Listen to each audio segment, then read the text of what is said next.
أعوذ بالله من الشيطان الرجيم. بسم الله الرحمن الرحيم.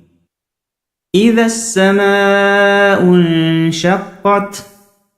وأذنت لربها وحقت وإذا الأرض مدت وألقت ما فيها وتخلت وأذنت لربها وحقت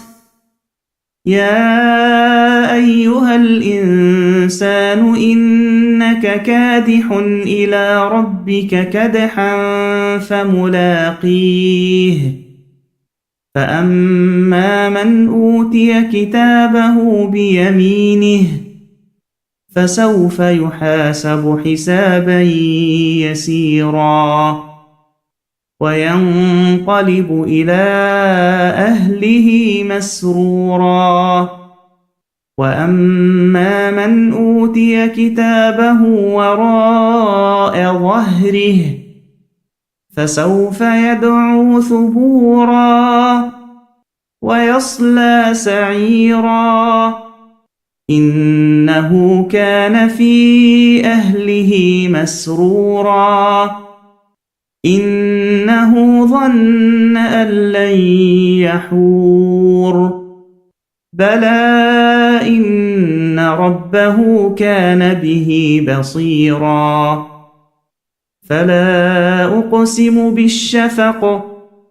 والليل وما وسق والقمر إذا اتسق لتركبن طبقا عن طبق فما لهم لا يؤمنون وإذا قرئ عليهم القرآن لا يسجدون بل الذين كفروا يكذبون والله أعلم بما يوعون فبشرهم بعذاب أليم إلا الذين آمنوا وعملوا الصالحات لهم أجر غير ممنون